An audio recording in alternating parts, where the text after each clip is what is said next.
Good morning students. Concept series में first time मैं लेकर आई थी IUPAC नॉमेनक्लेचर, सेकेंड टाइम हम लेकर आए हैं 11th का ही टॉपिक आइसोमेरिज्म, जो दो पार्ट में डिवाइड है, structural isomerism and stereo isomerism. Stereo में आपको अनदर टाइम्स लेकर आऊंगी, अभी मैं लेकर आई हूँ स्ट्रक्चरल आइसोमेरिज्म। तो चलिए हम इसको देखते हैं। Structural isomerism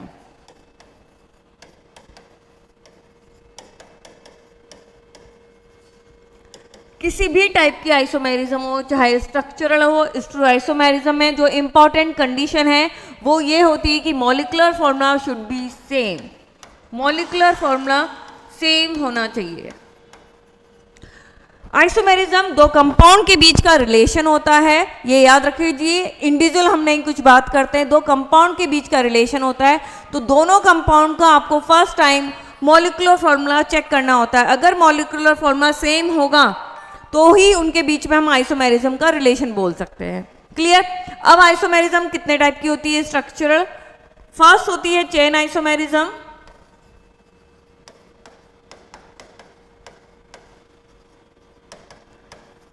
second one is position isomerism, third one functional isomerism,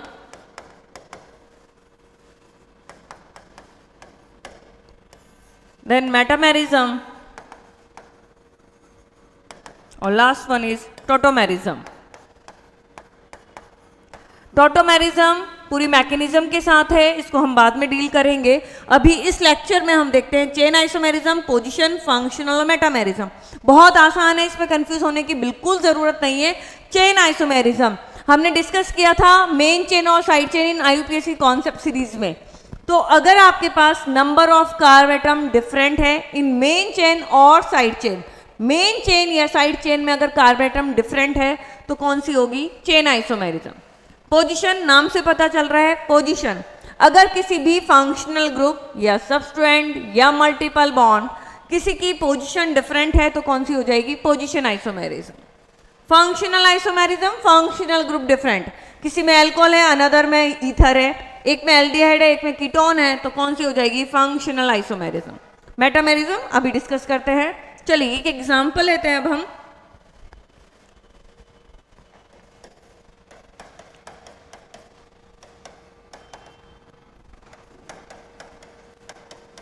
हाँ, और एक और चीज, आप जो सीक्वेंस रखेंगे, फर्स्ट जो सीक्वेंस चेक करते वक्त रखेंगे वो रखेंगे पहले मेटामेरिज्म। हमेशा पहले मेटामेरिज्म चेक करिएगा, देन हम चेक करते हैं फंक्शनल, फिर हम चेक करते हैं पोजीशन आइसोमेरिज्म और लास्ट वन चेक करेंगे चेन आइसोमेरिज्म। आप ये सीक्वेंस अपनाएंगे तो आंसर देने में कभी भी गलती नहीं करेंगे, ये सीक्वेंस याद रखिएगा।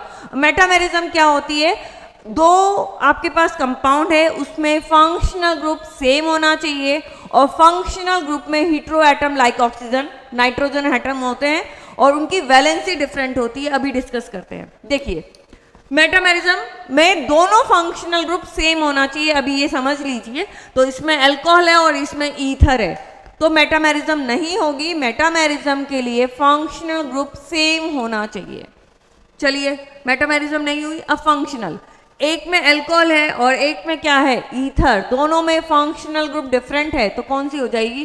फंक्शनल आइसोमेरिज्म, यानी इनके बीच में आइसोमेरिज्म प्रेजेंट है, फंक्शनल आइसोमेरिज्म। सेकंड वन, एक और एग्जांपल लेकर डिस्कस करते हैं।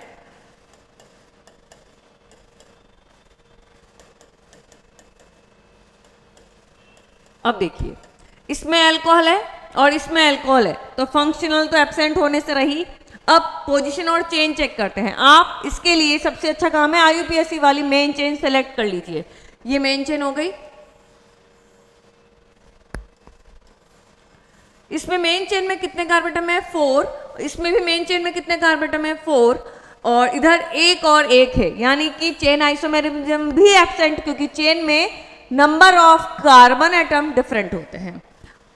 अगर मैं इसकी IUPAC वाली नंबरिंग करते हैं, याद रखिए सारा IUPAC वाला काम है नंबरिंग करना भी, जिसके रूल मैंने आपको बताए थे।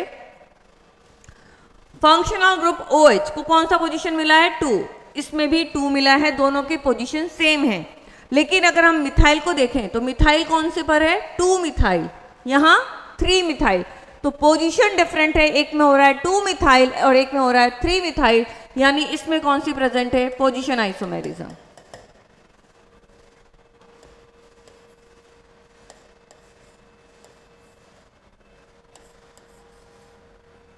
मेन चेन की बात करें तो इसमें हम लिखेंगे पेंटेन, इसमें क्या लिखेंगे, butane, methyl butane. Main chain में कार्बन एटम डिफरेंट है, मेन चेन में 5 कार्बन एटम है, यहाँ मेन चेन में 4 कार्बन एटम है। मेन चेन में अगर कार्बन एटम डिफरेंट होगी तो कौन सी होगी, चेन आइसोमेरिज्म।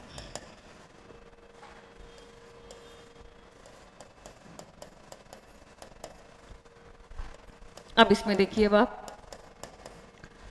इसमें भी ईथर है, इसमें भी ईथर है, तो फंक्शनल आइसोमेरिज्म तो एब्सेंट क्योंकि दोनों में ईथर है। अब ईथर में हेटेरोएटम ऑक्सीजन आ रहा है, हाँ ये देखिए ऑक्सीजन आ रहा है, दोनों तरफ ऑक्सीजन आ रहा है। ऑक्सीजन एक बाईवैलेंट एटम है जिसके दोनों तरफ कुछ वैलेंसी जुड़ी हुई है, कुछ ग्रुप जुड़े हुए हैं।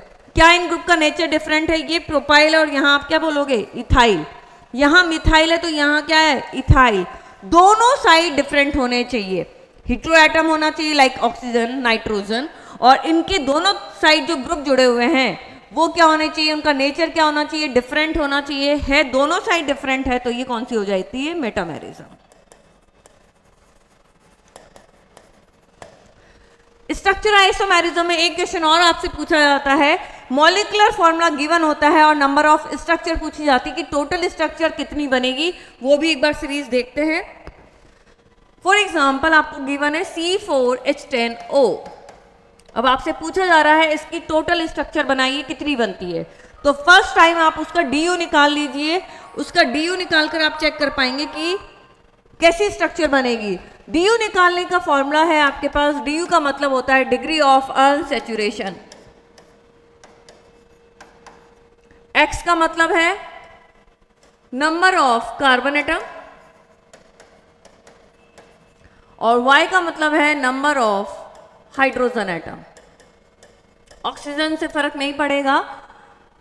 अब यहां पर अगर मैं DU निकालूं, इसका मॉलिक्यूलर फॉर्मूला जो मुझे गिवन है X+1 यानी कितना हो गया 5 माइनस 10/2 यानी कि 10/2 का मतलब हो गया 5 = 0, यानी इसका DU 0 है। DU का मतलब होता क्या है, DU का मतलब होता है नंबर ऑफ पाई बॉन्ड और नंबर ऑफ रिंग।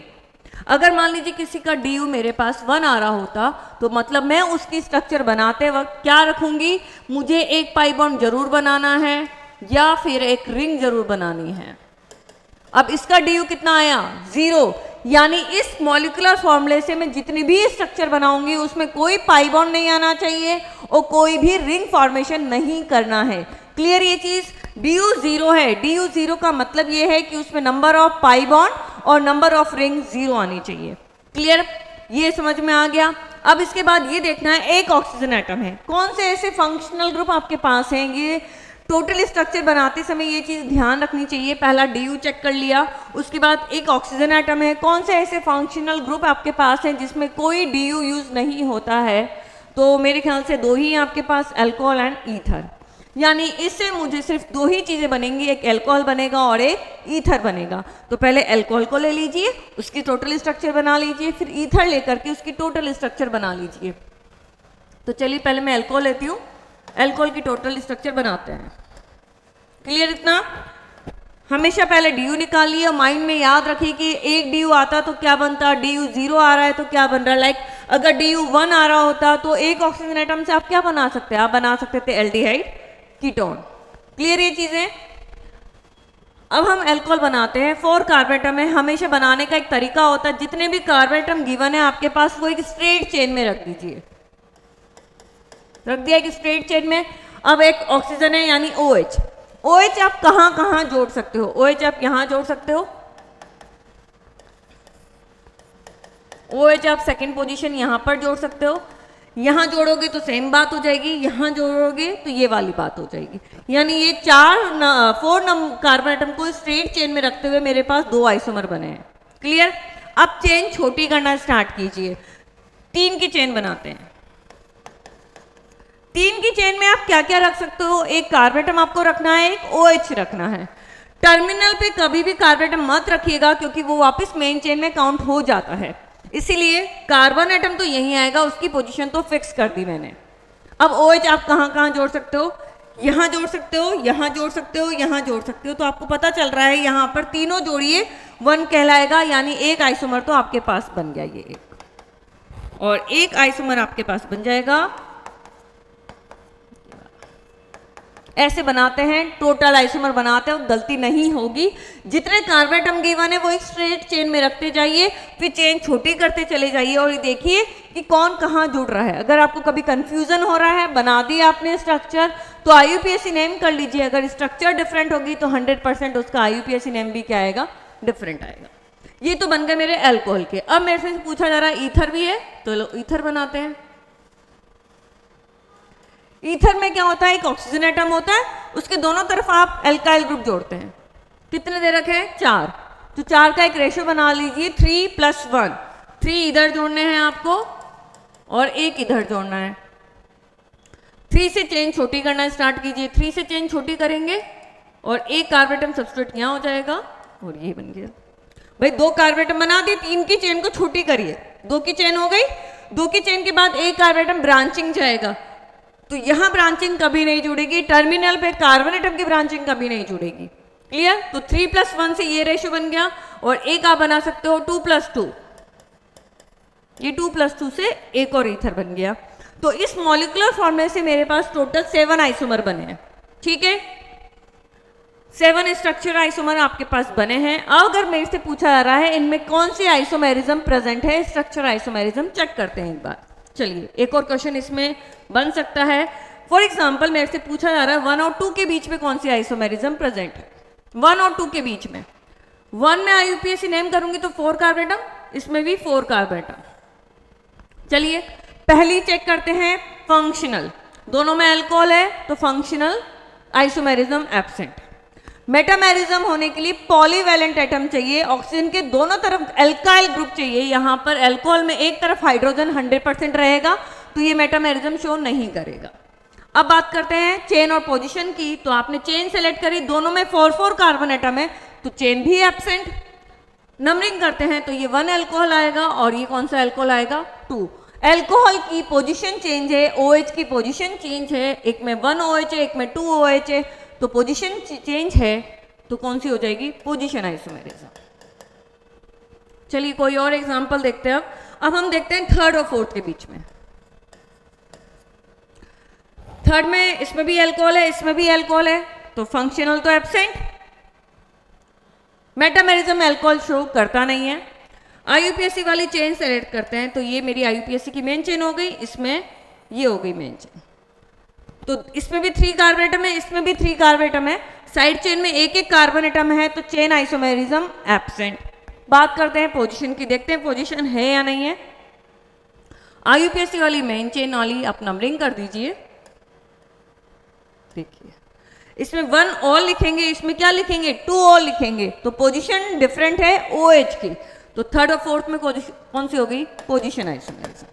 एक और डिस्कस कर लेते हैं, जैसे फर्स्ट और फोर्थ के बीच में हम करते हैं।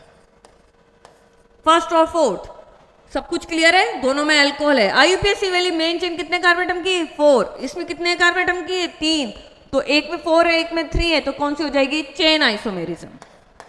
अब आप लोग बोलोगे मैम मिथाइल भी तो पोजीशन 2 मिथाइल है, इसमें नहीं है। ऐसा नहीं है, हमेशा सीक्वेंस के अकॉर्डिंग चलोगे तो आंसर में गड़बड़ कभी भी नहीं होगी। क्लियर ये चीज।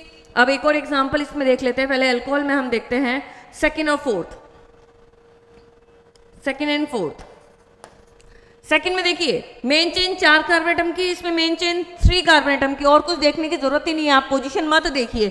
इसमें 4 कार्बन एटम है, इसमें 3 कार्बन एटम है, तो कौन सी हो जाएगी, चेन आइसोमेरिज्म।